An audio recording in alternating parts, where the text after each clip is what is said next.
My husband's mistress knocked on my door and demanded that my children and I move out of our house. A woman I'd never seen before knocked on my door at 8 in the morning while my kids were eating breakfast. She stood there in designer heels and a dress that cost more than my monthly grocery budget. "You need to be out by the end of the month," she said, like she was discussing the weather. "Trevor and I are ready to make this our home." I thought she was insane. Some random woman showed up at my house talking about my husband Trevor and making demands. Then she held up a key, my house key. "Trevor gave this to me. He said you'd be difficult about the transition, but that you'd eventually understand this is what's best for everyone." She walked past me into my living room like she owned the place. Started talking about paint colors and which walls she'd knock down. My 3 kids stood there watching this stranger plan renovations to their home. "The children's rooms will make perfect guest suites once they're living with you full-time," she said. Trevor promised they'd only visit on holidays. That's when I learned my husband had been having an affair with Natalie for 2 years. 2 years of business trips that were really romantic getaways. 2 years of working late meant dinner at her apartment. 2 years of lying while I raised our children and kept our home running. Natalie had emails from Trevor on her phone. Showed them to me right there in my kitchen. He'd promised her everything. The house, his retirement savings, and a fresh start without the baggage of his first family. "He's already talked to a lawyer," she said. "The papers will be served next week. Fighting will just make this harder on your children." She actually said that, like she cared about my kids while planning to steal their home. Trevor came home that night acting normal. Kissed me hello, played with the kids, ate the dinner I cooked. I didn't say anything about Natalie's visit. Wanted to see how far he'd take this lie. He even initiated intimacy that night. Held me afterward and said he loved me, all while planning to throw us out for his mistress.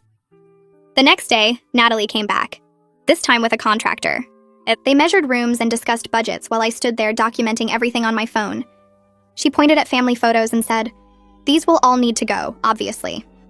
I'm thinking a more modern aesthetic." The contractor looked uncomfortable when he realized I lived there. "Ma'am, did you approve this consultation?" Natalie laughed. "She doesn't need to. This will be my house soon." That's when I started digging. Found out Natalie thought Trevor owned the house outright. He'd told her he'd bought it before we married, that I had no claim to it, that he was rich from family money and his executive salary. All lies. The house was in my name only. My grandmother had left it to me 5 years before I even met Trevor. He'd moved into my house. He had no legal claim to it at all. His executive job? He was middle management at a company that was about to downsize.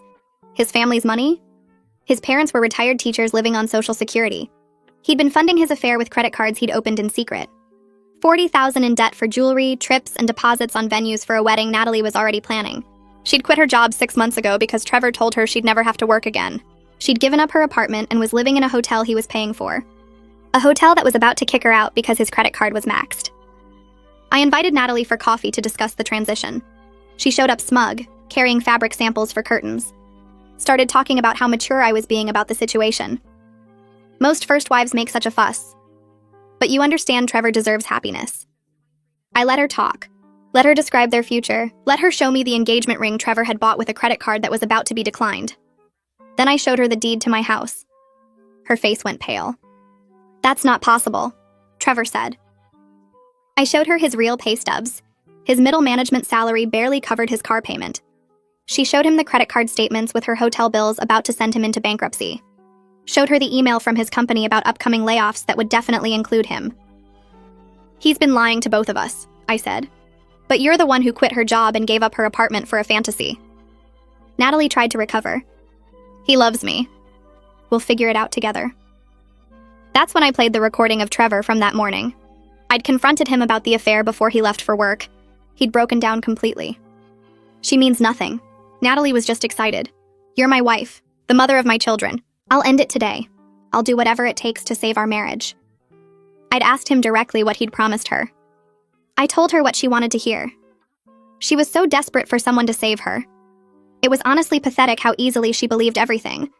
What kind of idiot quits their job for a married man? Requested Reds is on Spotify now. Check out link in the description or comments. Natalie sat frozen across from me, staring at her phone like the screen might change if she looked long enough. Tears ran down her face and ruined her perfect makeup. She looked up at me with red eyes and asked how long I'd known about the lies. I told her I discovered everything yesterday when she showed up at my door with that key. Her face crumpled and she put her head in her hands. I watched her shoulders shake and felt nothing. This woman had walked into my home and talked about turning my kids' rooms into guest suites. She'd planned my family's destruction while standing in my kitchen. The tears on her phone screen made the recording pause button look blurry. She wiped her eyes with a napkin and asked if I had more proof. I showed her the credit card statements I'd found that morning, all $40,000 of debt Trevor had hidden. She went pale, reading through the charges at restaurants and hotels, jewelry stores, and a wedding venue deposit. Her hands shook when she reached the hotel bill from last week, the one about to max out his final card. She admitted she had nowhere to go and less than $200 in her bank account. The hotel bill was due tomorrow, and Trevor's credit card would be declined. She'd given up her apartment 6 months ago, when he promised she'd never need to work again. I watched her realize she'd destroyed her life for a fantasy. Part of me felt satisfied seeing her understand what Trevor had done to both of us. But another part felt sorry for her because I knew exactly how she felt right now. That moment when everything you believe turns out to be lies. When the future you planned disappears in an instant.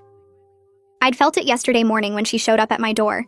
She was feeling it now at this coffee shop table. I told Natalie she needed to figure out her own situation because I had 3 children to protect. My voice came out harder than I meant it to, but I couldn't help her. She'd chosen to believe a married man's promises and quit her job without checking if any of it was real. Those were her choices, and now she had to deal with them. She nodded without looking at me and stood up from the table. The fabric samples for curtains sat between us, and she left them there when she walked out. I sat alone for another 20 minutes drinking cold coffee and trying to process everything. My husband had destroyed 2 women's lives with his lies. He'd promised Natalie a future that didn't exist while promising me a marriage that was already over. He'd spent money we didn't have on a relationship that meant nothing to him. The recording on my phone proved he'd called her pathetic for believing him. But he'd also called me his wife and the mother of his children while planning to throw us out. I didn't know which woman he'd lied to more. Maybe he'd lied to both of us equally. Maybe he'd lied so much he didn't even know what the truth was anymore. When I got home, Trevor was playing video games in the living room like nothing had happened. And our kids were at the school and he'd taken the day off work, claiming he felt sick. I stood in the doorway watching him mash buttons on the controller. His eyes stayed locked on the TV screen where cartoon characters fought each other. This was the man I'd been married to for 13 years, the father of my 3 children. The person I'd trusted completely with my life and my future. He looked like a stranger sitting on my couch in my house. His hair needed washing and he wore the same clothes from yesterday. Empty soda cans covered the coffee table and a pizza box sat open on the floor. He hadn't even bothered to clean up or pretend everything was normal. He just sat there playing games in the middle of the day while his life fell apart around him. I thought about all the nights he'd come home late from work, all the business trips that were really romantic getaways, all the times he'd held me and said he loved me while planning to leave. My hands clenched into fists at my sides. I told Trevor I'd met with Natalie and knew everything about the promises, the debt, and the lies. He dropped the game controller and his face went pale. The controller bounced off the couch and landed on the floor. His character died on screen, but he didn't notice. He started talking fast, making excuses about how things got out of control, and he never meant for any of this to happen. The words poured out of him in a rush. He said Natalie had pursued him and he'd been weak. He said the affair meant nothing and he'd just been telling her what she wanted to hear. He said the debt wasn't as bad as it looked, and he had a plan to pay it off. He said he loved me and the kids and couldn't lose us. Every sentence was another lie or excuse or blame shifted onto someone else. And I stood there listening to him try to talk his way out of destroying our family. His voice got higher and more desperate as he talked. Sweat appeared on his forehead. He kept running his hands through his hair and looking around the room like he was searching for something to save him. Trevor stood up and tried to hug me, reaching for me with both arms. I stepped back and told him I needed space to think. He followed me down the hallway as I walked toward our bedroom. His voice rose as he pleaded his case, saying he'd do anything to fix this. I grabbed an overnight bag from the closet and started packing clothes. He stood in the doorway talking about counseling and second chances and how every marriage had problems. I packed pajamas for the kids and their toothbrushes from the bathroom. He followed me from room to room, his voice getting louder. I packed my laptop and phone charger. He grabbed my arm and I pulled away, telling him not to touch me. His face crumpled and he started crying, saying he couldn't lose me. I told him I was taking the kids to my sister's place for a few days, so I could figure out what to do next. He blocked the bedroom door and said we needed to talk this through right now. I told him to move. He didn't. I pulled out my phone and said I'd call the police if he didn't let me leave. He moved. I picked up the kids from the school early and told them we were having a sleepover at Aunt Lila's house. They climbed into the car excited, asking if they could stay up late and watch movies. Brandon wanted to know if Lila would make her famous pancakes for breakfast. Jimena asked if she could bring her stuffed animals. Solomon just kept saying he loved sleepovers. They didn't ask why we were leaving in the middle of a school day, or why I'd pulled them out of class early. They just chattered happily in the back seat about what games they'd play with their aunt. My phone buzzed constantly during the drive. Trevor sent 17 texts alternating between apologies and accusations that I was overreacting. He said I was being dramatic and making things worse. He said I was hurting the kids by taking them away from their home. No, he said I was refusing to listen to his side of the story. Then he'd apologize and beg me to come back so we could talk. Then he'd get angry again and say I was the one destroying our family. I turned my phone on silent and focused on driving. At Lila's apartment, I finally broke down and told her everything while the kids watched a movie in the other room. She held me while I cried on her couch. Then she got angry on my behalf, saying things about Trevor I wouldn't repeat in front of the kids. She paced around her living room listing all the ways he'd betrayed me. She brought me tissues and tea and let me talk until my voice went hoarse. She said she'd never liked Trevor but had kept quiet because I seemed happy. She said she'd always thought something was off about him but couldn't put her finger on it. Now it all made sense. She insisted I call a divorce attorney first thing tomorrow morning. She said I needed to protect myself and the kids before Trevor did more damage. She pulled up her laptop and started searching for lawyers who specialized in cases like mine. Her anger felt good because I was too tired to be angry anymore. I just felt numb and sad and scared about what came next. That night, I lay awake on Lila's couch listening to my children sleep in the guest room. The apartment was quiet, except for the hum of the refrigerator and occasional car passing outside. I thought about all the times Trevor had come home late from work with excuses about meetings and deadlines, all the business trips where he'd barely called home, all the moments I'd trusted him completely while he was with her. The betrayal felt like something heavy sitting on my chest, making it hard to breathe. I'd believed in our marriage and our future together. I'd believed he was working hard to support our family when really he was building a life with someone else. I'd believed his kisses and his promises while he planned to throw us away. Every memory from the past 2 years was contaminated now. Every holiday, every family dinner, every time he'd said he loved me. All of it was happening while he told another woman she was his future. I pulled Lila's blanket tighter around me and watched shadows move across the ceiling. In the morning, Lila helped me research divorce attorneys while the kids ate breakfast in front of cartoons. We found Veronica Vaughn, who specialized in cases involving hidden debt and infidelity. Her website showed reviews from other women who'd been through similar situations. One review said she'd protected a client's inherited property from a cheating husband. Another said she'd helped expose secret credit cards and gambling debts. Lila called the office and explained my situation to the receptionist. They had an opening that afternoon for a consultation. Lila said she'd watch the kids so I could go alone. I wrote down the address and appointment time. My hands shook holding the pen. This was really happening. I was hiring a divorce lawyer and ending my marriage. The kids laughed at something on TV, and I wondered how I'd explain this to them. The office building looked older than I expected. Pale brick with small windows and a parking lot that needed repaving. I checked the address twice before pulling in. Veronica Vaughn's office was on the 3rd floor, and the elevator made grinding noises that matched how my stomach felt. The waiting room had beige carpet and magazines from 6 months ago. A receptionist smiled and told me to have a seat. I clutched my folder of documents and tried not to think about what I was actually doing here. Getting a divorce lawyer, ending my marriage, breaking up my kids' family. The door opened and a woman in her 50s walked out.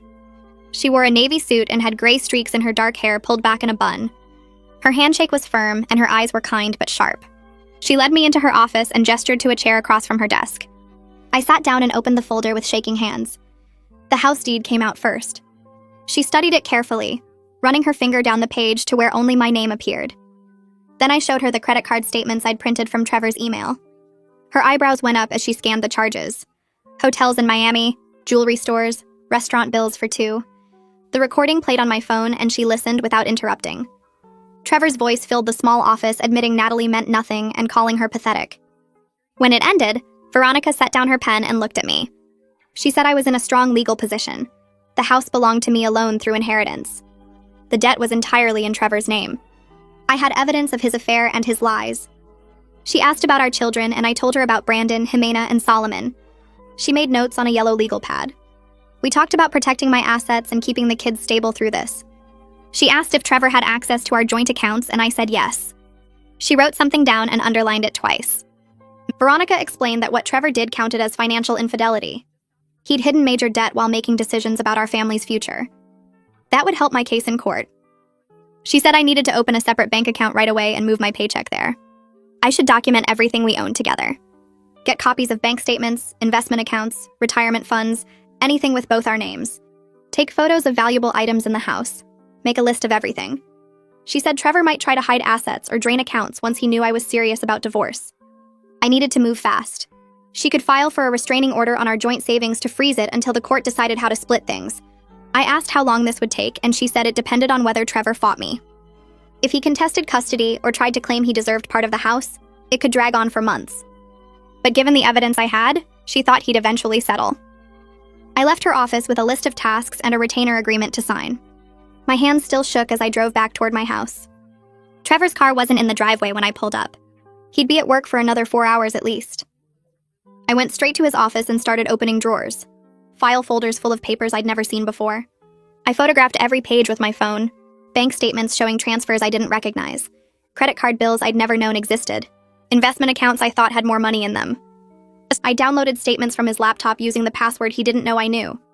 His email held more surprises. Messages to Natalie about trips they'd taken while I thought he was at conferences. Photos of them together at restaurants I couldn't afford. Receipts for jewelry I'd never received. I moved to his car next. The glove compartment had more credit card bills stuffed in the back. Charges at expensive hotels. Payments to wedding venues. Deposits on a honeymoon cruise. The total kept climbing as I added everything up. Not $40,000 like I'd thought. Closer to $45,000. All of it spent on another woman while I used coupons at the grocery store. I took photos of everything and uploaded them to a cloud account he couldn't access. Then I put everything back exactly where I'd found it. The whole process took 3 hours and left me exhausted and angry. Trevor's car pulled into the driveway at 6:15. I was still in his office with papers spread across the desk. I heard his footsteps come down the hall and stop in the doorway. He looked at me sitting in his chair, looked at the credit card statements laid out in neat rows, looked at the bank records showing transfers to accounts I wasn't supposed to know about. His face went red and he started yelling. I was invading his privacy, going through his personal things, acting crazy and paranoid. He said I had no right to snoop through his office like some jealous psycho. I let him yell until he ran out of steam. Then I told him calmly that I'd hired a divorce attorney. I'd met with her that afternoon and showed her everything. The affair, the debt, the lies about owning the house. She said I had a strong case. He needed to pack a bag and find somewhere else to stay tonight. His face changed from angry to shocked. He said I couldn't kick him out of his own house. This was his home too. He'd lived here for over a decade. He had rights. I stood up and walked to the filing cabinet, pulled out the house deed and held it up so he could see. My name was the only one on it. My grandmother had left it to me before I ever met him. He'd moved into my house. He had no legal claim to any of it. Trevor's face did something I'd never seen before. It crumbled like paper getting crushed. He said that wasn't possible. We'd lived here together all these years, raised our kids here, made a life here. How could the house just be mine? I reminded him he'd told Natalie the same lies, that he owned it, that I'd have to leave, that he could give it to her. All false. He'd been living in my house rent-free while going into massive debt to impress his mistress. He tried to argue, said the law wouldn't see it that way. Marriage meant shared property. I told him to call a lawyer and ask. The house was mine through inheritance and his name had never been added to the deed. He sank into a chair and put his head in his hands. Then he started crying. Big gasping sobs that made his shoulders shake. He said he was sorry. He'd made terrible mistakes. He'd do anything to fix this. We could go to counseling. He'd end things with Natalie completely. He'd get a second job to pay off the debt. Just please don't throw him out. Don't take his kids away.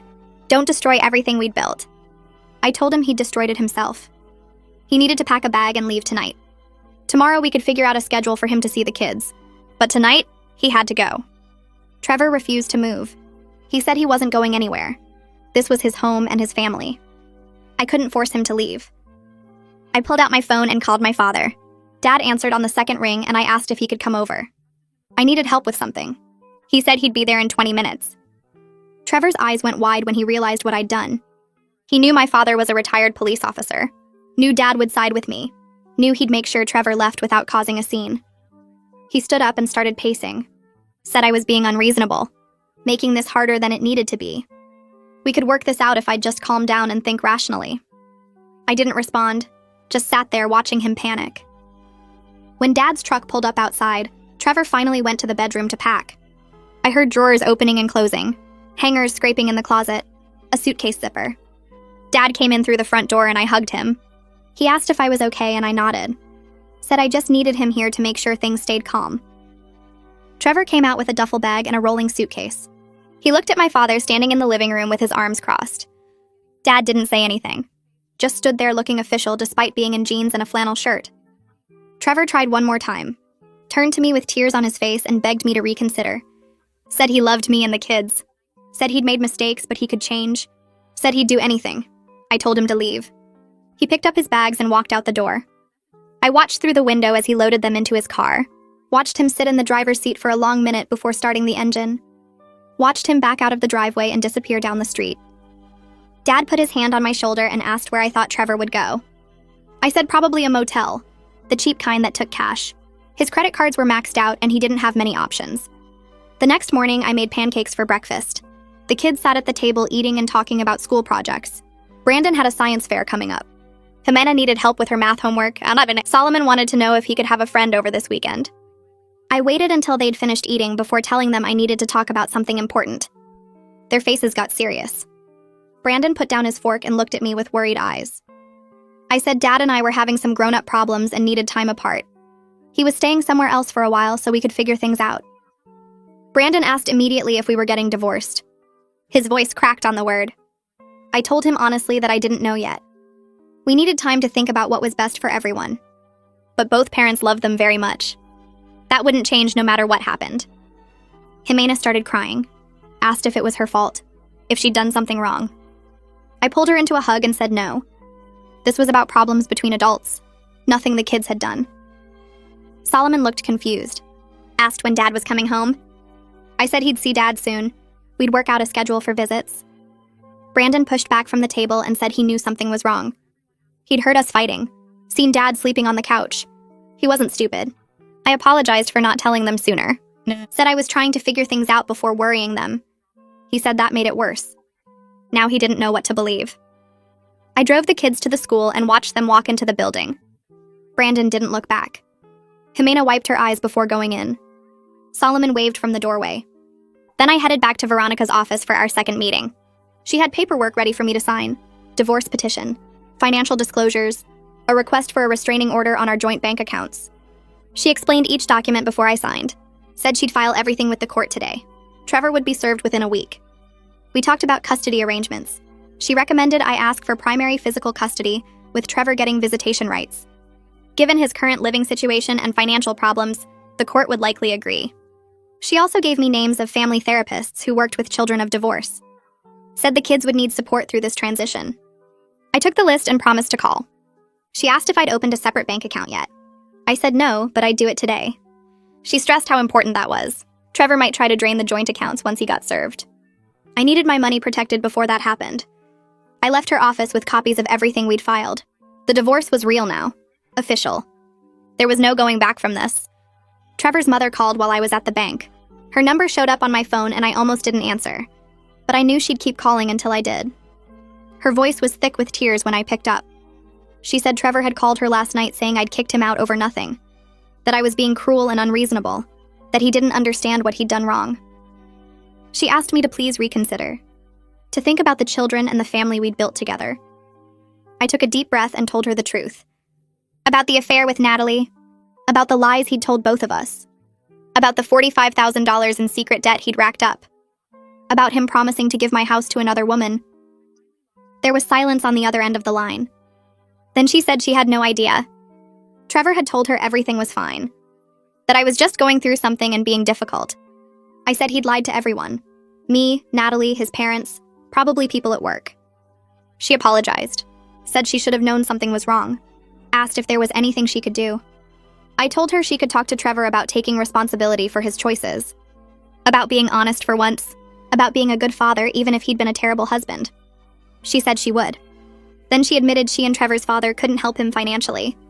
They were living on fixed retirement income and barely making ends meet themselves. I said I understood. We said goodbye, and I sat in the bank parking lot for a while before going inside. Veronica called me 3 days later. She'd served Trevor with the divorce papers at his workplace that morning. He'd been walking into the building when the process server handed him the envelope. She said he'd called her office within an hour.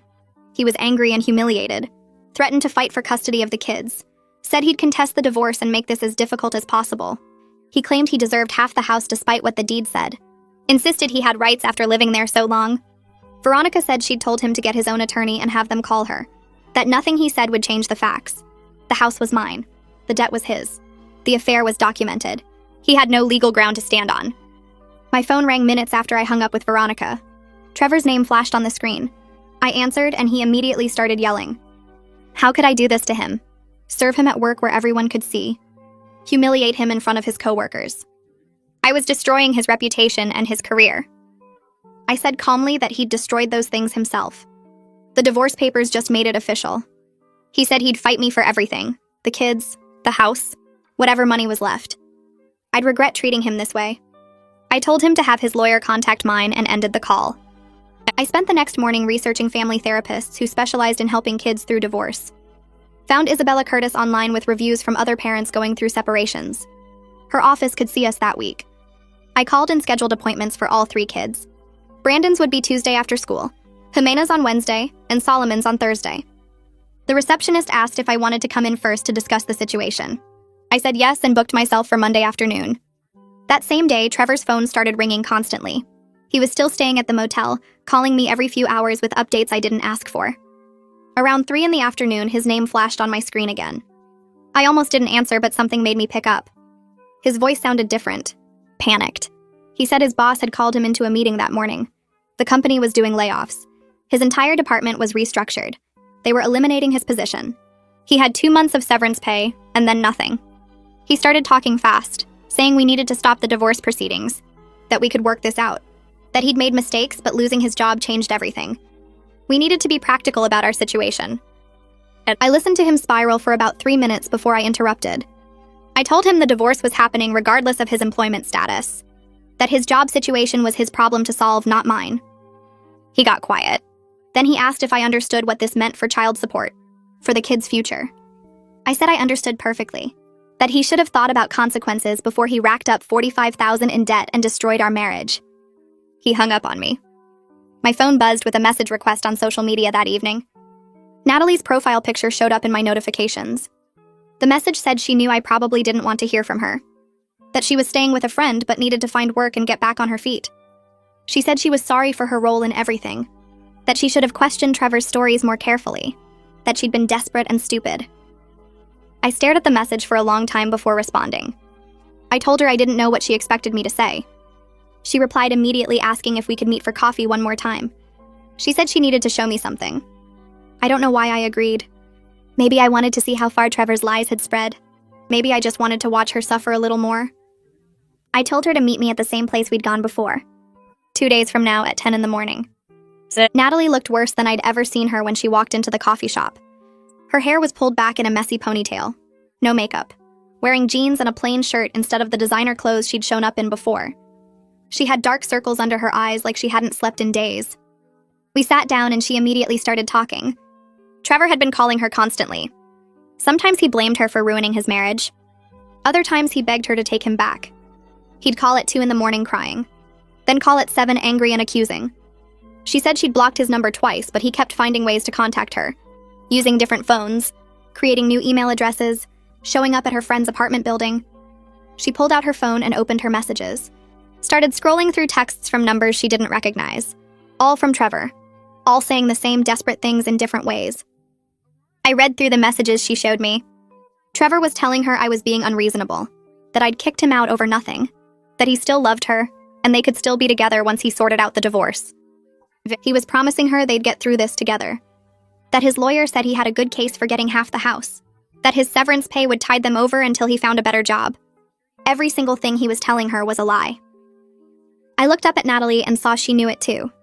She said she'd finally looked up property records online, verified that I owned the house outright. She'd called his company pretending to be calling for him and learned about the layoffs. She'd checked court records and seen the divorce papers. She said she couldn't believe she'd been so stupid, that she'd given up everything for someone who couldn't tell the truth about anything. I told her Trevor was still lying to both of us because he couldn't face reality, that he'd rather keep spinning stories than deal with what he'd done. Monday afternoon, I met with Isabella Curtis alone before bringing the kids in. She had a warm office with comfortable chairs and toys in the corner for younger children. I explained the whole situation while she took notes. The affair, the lies, the financial mess, the divorce. She asked about the kids and how they were handling everything. I told her Brandon was angry and withdrawn. Jimena kept asking if this was her fault. Solomon didn't fully understand, but he could sense something was wrong. Isabella said those reactions were completely normal for their ages. She'd work with each of them individually at first, and then maybe do some family sessions later. She also suggested I consider individual therapy for myself. I said I'd think about it. The kids had their first sessions that week. Brandon went first and barely talked, according to Isabella.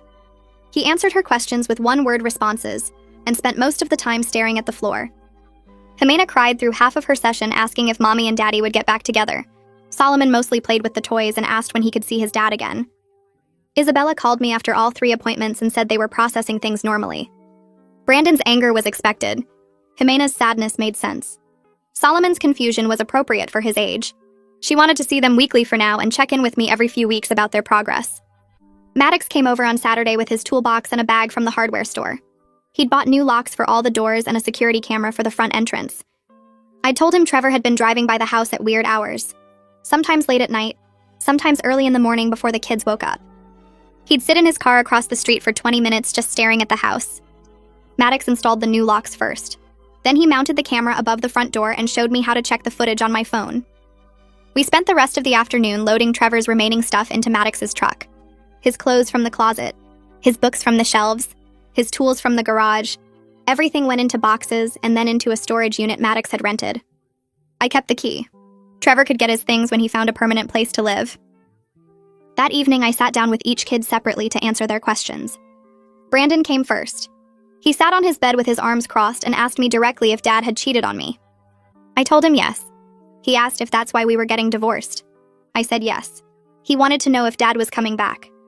I said no. He nodded and didn't say anything else for a while. Then he asked if I was okay. I told him I would be. Jimena was next. She curled up next to me on the couch and asked if we could ever be a family again. I told her gently that Dad and I wouldn't be married anymore, but we'd both always be her parents. She asked if it was because of something she did. I promised her this had nothing to do with her or her brothers, that sometimes adults make bad choices that hurt the people they love. Solomon just wanted to know if he'd still see his dad.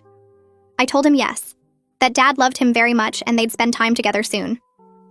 Trevor called me the following week saying he'd found an apartment. It was small and not in a great area, but it was all he could afford with his severance pay. He'd moved his stuff out of storage. He asked if he could see the kids. I said yes, but only supervised visits for now. We agreed he could come to Lila's house every other Saturday afternoon. The first visit happened that weekend. Trevor showed up with a bag of toys he couldn't afford and guilt written all over his face. The kids were excited to see him at first. They ran to him and he hugged them tight. But the afternoon was awkward. Long silences, forced conversations, Trevor trying too hard to act like everything was normal. Brandon barely engaged. Jimena kept looking at me like she needed permission to enjoy herself. Solomon was the only one who seemed genuinely happy.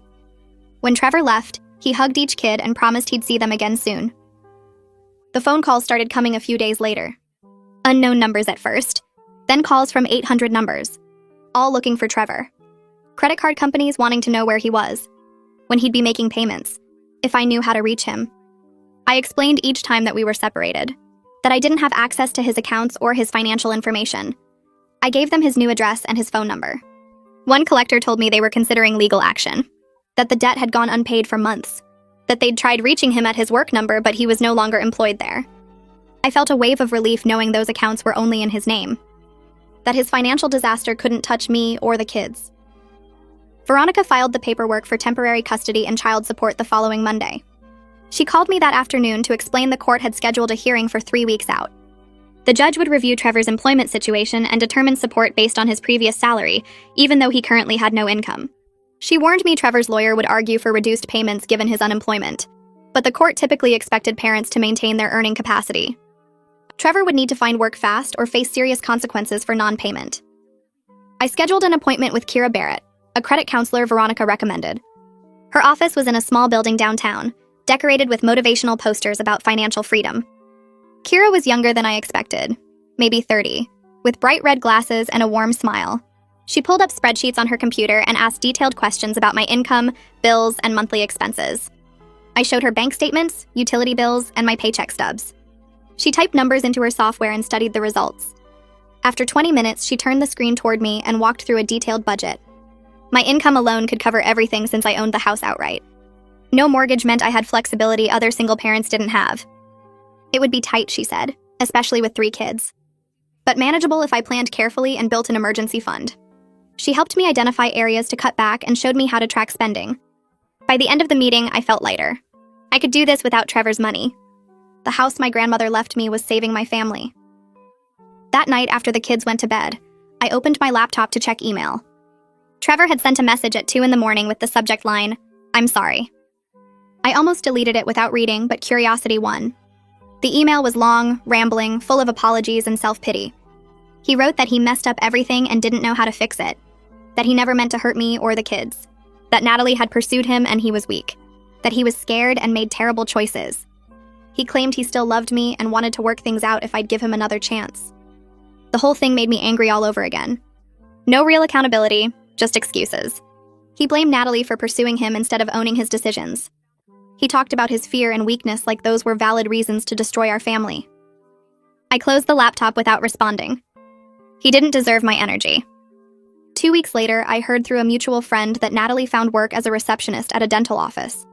She'd rented a small studio apartment in a cheaper part of town, the kind of place she never would have considered when she thought she was marrying into money. The friend said Natalie had blocked Trevor's number and refused to talk about him. She'd apparently told people she learned an expensive lesson about believing men who make big promises. I felt a strange mix of satisfaction and sympathy. She'd been lied to just like me, even if her role in my pain made it hard to feel too sorry for her. The custody hearing arrived on a cold Tuesday morning. I wore a simple dress and minimal makeup, wanting to look responsible and stable. Veronica met me outside the courtroom and reviewed what to expect. Trevor sat across the room with his lawyer, looking defeated in a wrinkled suit. His hair needed cutting and he'd lost weight. The judge was a stern woman in her 50s who reviewed our case with no visible emotion. She asked Trevor about his job search and he stammered through an explanation about applications and interviews. She asked me about childcare arrangements and I described the kids' routine, their schools, their therapy sessions with Isabella. After an hour of questions and testimony, the judge granted me primary physical custody. Trevor would get supervised visitation every other weekend at a location we'd agree on. The judge also ordered child support based on Trevor's previous income, not his current unemployment. His lawyer objected, but the judge was firm. Trevor had voluntarily left his job, and the court expected him to maintain his earning capacity. He looked like he might cry as the judge dismissed us. I walked out feeling relieved but not victorious. This was just the beginning of a long process. I started individual therapy the next week. My therapist was an older woman named Dr. Smith, who specialized in divorce and family trauma. She asked me to describe my feelings about the marriage ending, and I found myself crying within the first 10 minutes. I'd been holding everything together for the kids, staying strong and practical. But sitting in her quiet office, I finally let myself feel the grief. Dr. Smith helped me understand I wasn't just mourning the relationship, but the future I thought we'd have together. The plans we'd made, the life I'd imagined, all of it was gone. She validated my anger while also pushing me toward acceptance. She said it was okay to be furious at Trevor for what he did. But eventually, I'd need to process that anger and move forward for my own peace. The sessions became a safe place to be honest about my pain, without worrying about how it affected my kids. Trevor called me 3 weeks after the hearing to say he'd found a job. Sales position at a car dealership, commission-based, paying less than his previous salary but giving him some income. He immediately complained about how unfair the child support order was, how he could barely afford rent and basic expenses after the payment came out. I reminded him these were consequences of his own choices. He created the debt, had the affair, lost his job through his own actions. The judge's order wasn't unfair, it was holding him accountable. He got quiet and then asked if we could talk about reducing the amount. I said no and ended the call. Veronica had already told me the court was unlikely to modify the order this quickly anyway. The kids started their new routine of visiting Trevor every other weekend at Lila's house. She'd agreed to supervise until the court decided Trevor could have unsupervised time. The first few visits were awkward. Brandon barely talked to his father, clearly still angry about everything that happened. Jimena tried to act normal, but Isabella said she was struggling with divided loyalty, wanting to love her dad, but feeling like that betrayed me. Solomon was the only one who seemed genuinely happy during visits, too young to fully understand the complications. Trevor brought them small gifts he couldn't afford and tried too hard to make everything fun. The kids came home exhausted from the emotional effort of pretending things were okay. A month into Trevor's new job, he called sounding panicked. His creditors had started garnishing his wages for the unpaid credit card debt. The garnishment took a huge chunk of his paycheck, leaving him with barely enough to cover rent and food. He asked again about reducing child support, and I refused again. I felt no sympathy for his financial crisis. He'd created it by lying and spending money he didn't have on an affair. Veronica confirmed the court wouldn't modify the order this soon, especially since his financial problems were self-inflicted. Trevor would have to figure out how to live on what was left after his obligations were met. 2 weeks later, a thick envelope arrived from a bankruptcy attorney named Antonio Hodges. The letter explained Trevor was filing for Chapter 7 bankruptcy to discharge the credit card debt. I called Antonio's office immediately, worried this might affect me somehow. Antonio was patient and professional, explaining the bankruptcy was Trevor's alone since the debt was only in his name. It wouldn't touch my credit or my assets. The discharge would eliminate Trevor's obligation to the credit card companies, but wouldn't affect child support or any other court-ordered payments. I hung up feeling grateful all over again that I'd kept my finances separate from Trevor's. His financial disaster was his problem, not mine or the kids. Dad came over on a Saturday morning with a yellow notepad and his reading glasses. We sat at the kitchen table while the kids watched cartoons in the living room. He'd already looked at my budget spreadsheet and made notes about where I could cut back and where I had some flexibility. We started with the basics, figuring out exactly how much I could put away each month without making life hard for the kids. It wasn't much, maybe $100 split 3 ways into separate savings accounts. Dad showed me how compound interest worked over 10 years, drawing little graphs on his notepad. The numbers looked small now, but they'd grow.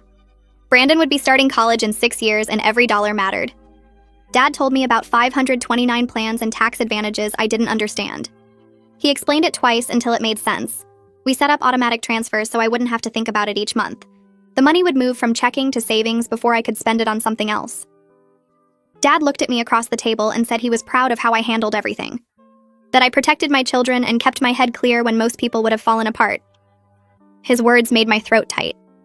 I'd felt like I was barely holding things together, just reacting to each new crisis.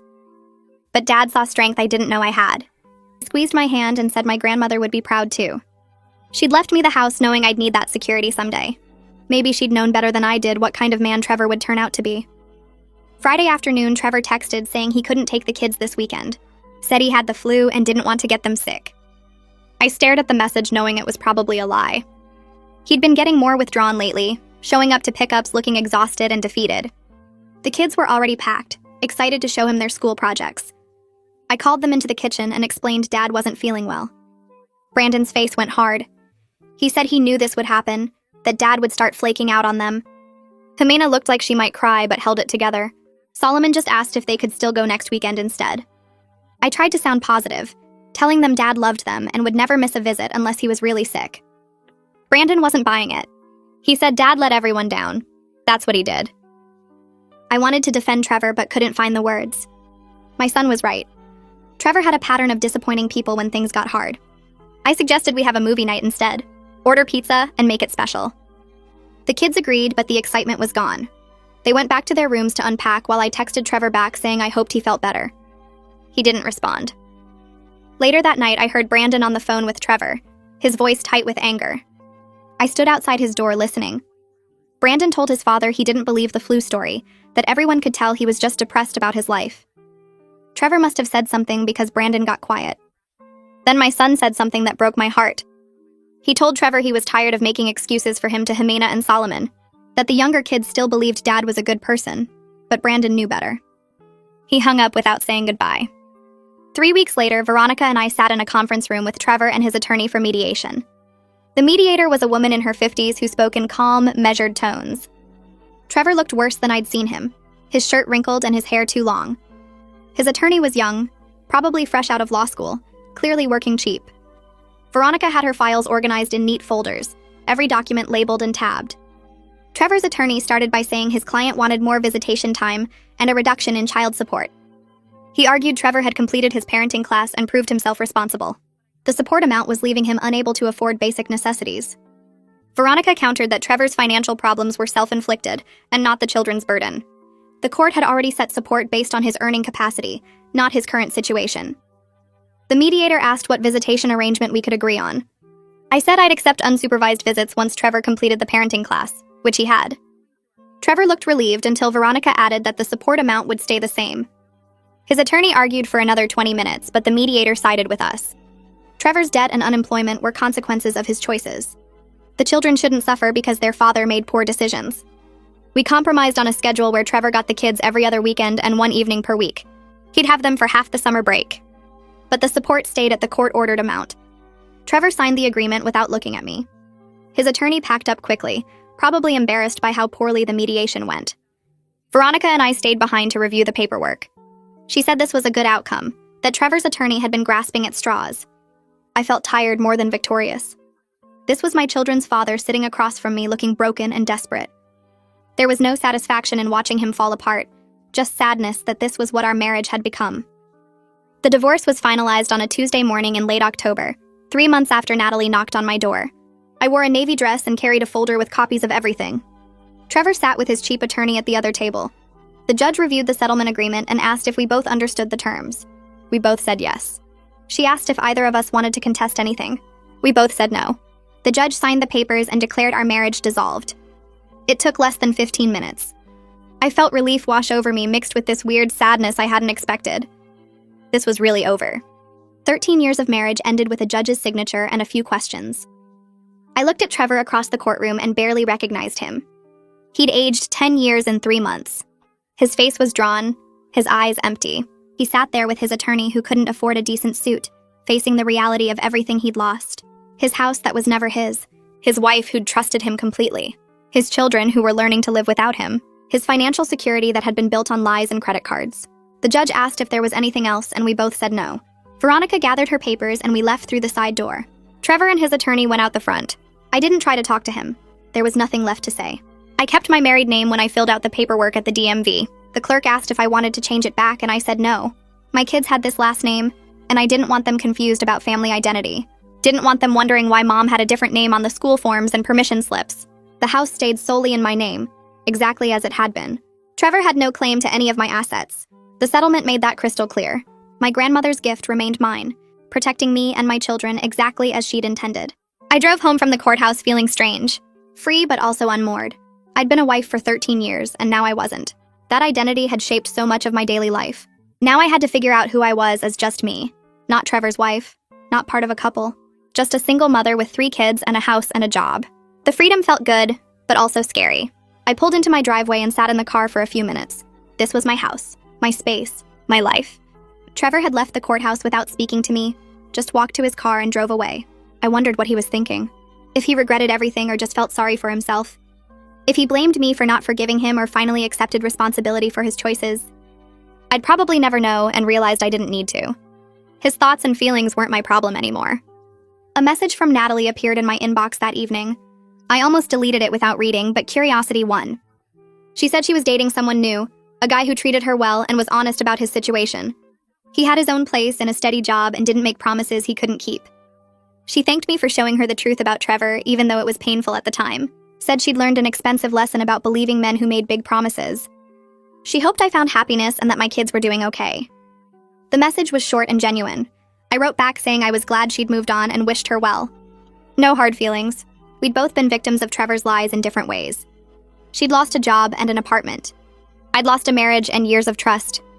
Neither of us deserved what he'd done. I closed the laptop and didn't think about Natalie again. She was moving forward with her life, and I needed to do the same. Trevor finished his parenting class 6 weeks after the divorce was final. The court approved unsupervised visitation, and suddenly my kids were packing bags to stay at his apartment for the weekend. I helped them pack on Friday afternoon, making sure they had everything they needed. Solomon was excited, asking if Dad had toys at his new place. Jimena was nervous, asking if I'd be okay alone. Brandon was quiet, just throwing clothes in his bag without much care. I drove them to Trevor's apartment across town. It was in a complex near the highway, small and basic. Trevor met us in the parking lot and helped carry bags upstairs. I didn't go inside, just watched them disappear through the door. Then I drove home to an empty house. I paced the living room for an hour, checking my phone every few minutes. Made myself dinner but couldn't eat. Watched TV without paying attention. Went to bed early but couldn't sleep. This was the first night my children had spent away from me since the separation. The house felt too quiet. I kept thinking about them in Trevor's small apartment, wondering if they were comfortable, if he'd fed them properly, if he was being a good father or just going through the motions. Sunday evening, my phone rang and Trevor said he was bringing them back. They walked in looking tired but okay. Solomon ran to hug me, talking about the park Dad took them to. Jimena said the apartment was small but nice. Brandon pulled me aside and said it was fine, but Dad seemed sad all the time. The place was really small with one bedroom and a pull-out couch. Dad slept on the couch and gave them the bedroom. He'd tried to make it fun, but you could tell he was struggling. I hugged my son and told him I was glad he was home.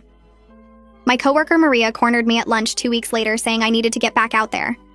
She had a friend, a nice guy named Noah, who was divorced with no kids. He was stable and funny, and she thought we'd get along. I said I wasn't ready, but she insisted. Just coffee, nothing serious.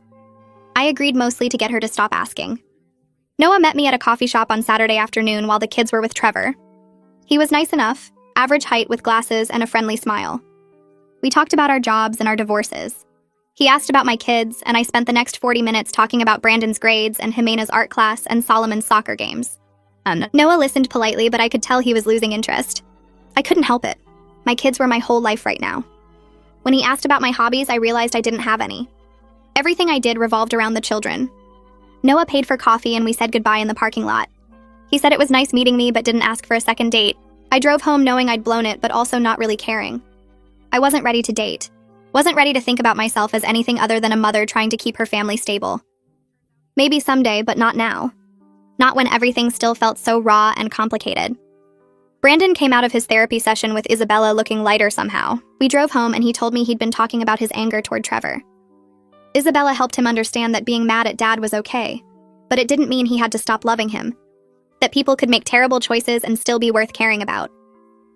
Brandon said he understood Dad made bad choices, but he was still his father. That didn't erase everything good from before. I pulled into our driveway and turned to look at my son. Told him it was completely okay to love his dad while also being disappointed in his actions. That both feelings could exist at the same time. Brandon nodded and said Isabella told him the same thing. He was trying to forgive Dad, but it was hard. I hugged him and said forgiveness took time, that he didn't have to rush it or force it. His feelings were valid, whatever they were. Brandon went inside to do homework, and I sat in the car thinking about my own feelings toward Trevor. I wasn't sure I'd ever forgive him completely, but I could accept what happened and move forward. That seemed like enough for now. Thanksgiving was coming, and I had to figure out custody schedules for the first time. Trevor called asking if he could have the kids for Christmas morning. I said no immediately. That tradition was mine, and I wasn't ready to give it up. He argued that he deserved time with them on the actual holiday. I countered that he'd destroyed our family and lost the right to make demands about Christmas. We went back and forth for 20 minutes before Veronica stepped in with a compromise. Trevor could have the kids Christmas Eve overnight. They'd wake up at his apartment, open presents there, then come home to me by noon for Christmas dinner. I hated it, but agreed. The kids needed both parents in their lives, even if it meant sharing holidays. I called Trevor back with the plan, and he accepted. His voice was quiet, defeated. He thanked me for being reasonable, even though I didn't feel reasonable. I felt angry and sad and cheated out of the Christmas morning I'd always imagined. But this was the new reality. Shared custody meant shared holidays. I'd have to get used to it. Christmas Eve arrived, and I watched my kids pack their overnight bags for Trevor's apartment. Brandon folded his clothes carefully. Jimena stuffed her favorite stuffed animals into her backpack, and Solomon kept asking if he could bring all his toys. I helped them gather everything they needed while trying to keep my emotions in check. This was the first major holiday we'd spend apart, and it hurt more than I expected. Trevor picked them up at 6, and I hugged each of them goodbye, telling them to have fun and that I'd see them tomorrow. The house felt empty after they left. I sat on the couch staring at the Christmas tree we'd decorated together, all their handmade ornaments hanging from the branches. My sister called to check on me, and I told her I was fine even though I wasn't. I went to bed early, not wanting to think about my kids waking up somewhere else on Christmas morning. They came home at noon the next day, talking excitedly about the presents their dad got them. Brandon got a new gaming system, Jimena got art supplies, and Solomon got a giant box of building blocks. They were happy, and that's what mattered. I made Christmas dinner, and we opened more presents around our tree. The day felt different, but not bad. Just different. We were figuring out how to make this work. Trevor called in February to tell me his bankruptcy was officially discharged. His wages weren't being taken anymore, and he could actually afford things again. He said he was looking for a better apartment with 2 bedrooms, so the kids could have their own space when they visited. I told him that sounded good and meant it. The kids needed a comfortable place at both homes. A few weeks later, he moved into a nicer place across town with actual bedrooms instead of just a pull-out couch. The kids came back from their first weekend there, excited to show me pictures of their room. They had bunk beds and their own closet and space for their stuff. Trevor seemed to be accepting his situation instead of fighting against it. He was still their father, and I wanted him to be a good one, even if our marriage was over.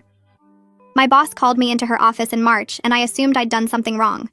Instead, she told me the company was promoting me to senior analyst with a significant salary increase.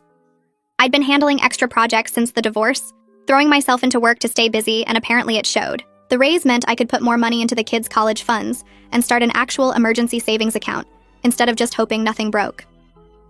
I drove home feeling lighter than I had in months. The financial stress that had been weighing on me eased up. I could breathe a little easier knowing we were secure. That night, I took the kids out for ice cream to celebrate and didn't worry about the cost. The independence felt powerful. I was taking care of my family on my own, and it was working. Jimena came out of her therapy session with Isabella in April and seemed more relaxed than usual. On the drive home, she told me Isabella said she was doing really well adjusting to having 2 homes. She wasn't as sad anymore and felt okay about the new normal. Solomon had been telling Isabella he liked having 2 houses because it meant 2 sets of toys and 2 rooms to play in. He talked about Dad's house and Mom's house like they were just normal parts of his life. Brandon's teacher called to say his grades had improved and he seemed more focused in class. His anger had transformed into something else, a maturity that made him seem older than 12. All 3 of them were finding their way through this. I ran into Trevor at Brandon's school science fair in May. We stood awkwardly near the refreshment table before he started asking about the kids' progress. I told him about their therapy updates and Brandon's improved grades.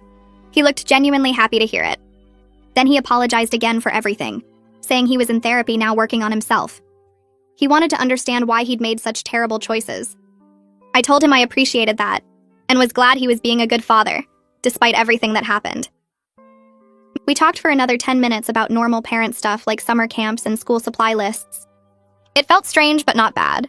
We could do this co-parenting thing without hating each other.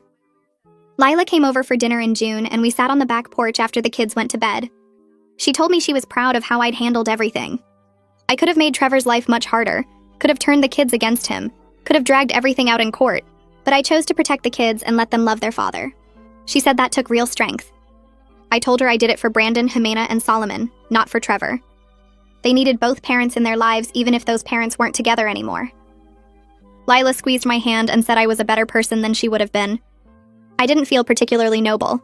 I just felt tired and ready to move forward. 6 months after the divorce was final, I woke up one Saturday morning and realized I felt genuinely happy. The house was peaceful without the tension of Trevor's lies hanging over everything. My kids were laughing in the living room playing a board game. I had money in savings and a job I was good at. The panic and anger that had consumed me for months had faded into something manageable. I wasn't interested in dating yet. Couldn't imagine letting someone new into our lives, but I was open to the possibility eventually. Maybe someday. For now, I was content with the life I'd built for myself and my children. Brandon mentioned in July that their dad had a girlfriend. The kids had met her a few times and said she was nice but not trying to be their mom. Her name was Sarah and she worked as a nurse. She knew about the affair and the divorce and accepted Trevor anyway. I felt relieved hearing that. Trevor had found someone appropriate who understood his situation. He wasn't repeating his pattern of lies and manipulation. The kids seemed comfortable with her, which was all that mattered. I didn't need to meet Sarah or be friends with her. I just needed to know she was treating my children well. I used money from my promotion to take the kids on vacation to the beach in August. We spent a week building sandcastles, collecting shells, and swimming in the ocean. Brandon taught Solomon how to body surf, and Jimena found a perfect sand dollar she wanted to keep forever.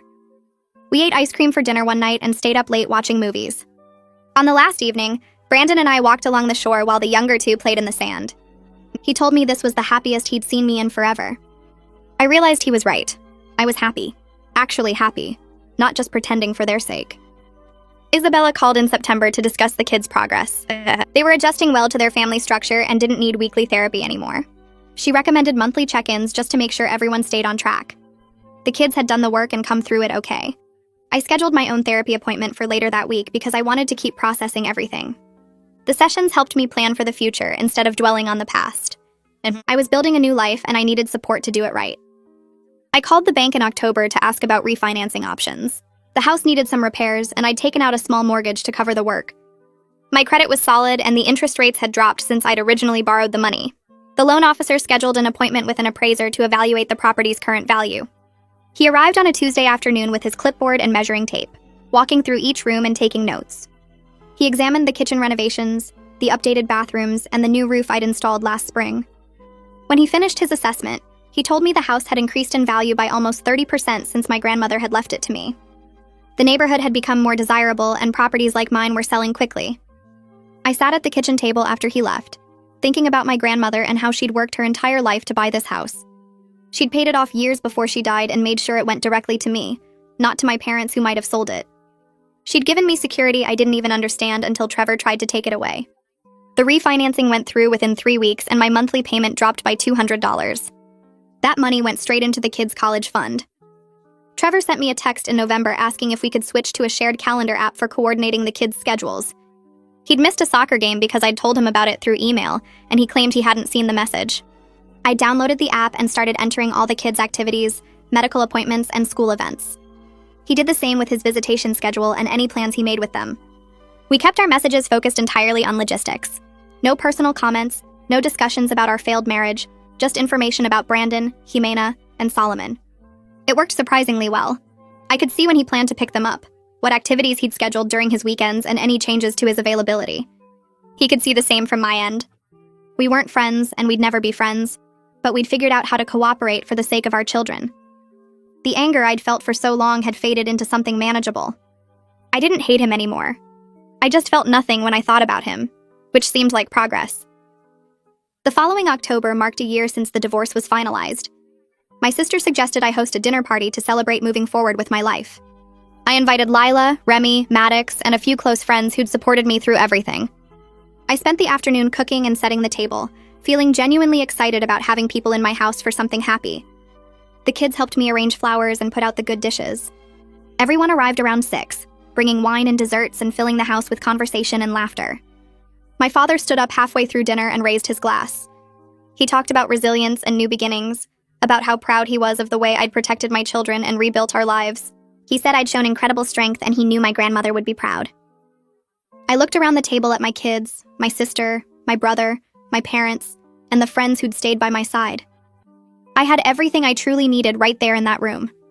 The life I'd built wasn't the one I'd planned, but it was good, and it was mine, and nobody could take it away from me. I tucked Solomon into bed one night in late October after reading him his favorite story. He looked up at me with his serious 6-year-old expression and told me he was happy even though things were different now. He said he loved both his parents and liked having 2 homes where people wanted him. He got to have 2 Christmases and 2 birthdays, and Dad's apartment had a pool. I kissed his forehead and smoothed his hair back, feeling my chest tighten with emotion. We'd all survived this crisis and come out stronger on the other side. My kids were okay. They were more than okay. They were thriving despite everything that had happened. I turned off his light and stood in the doorway for a moment, watching him settle into sleep. Then I went downstairs to my own life, my own home, my own future that belonged entirely to me.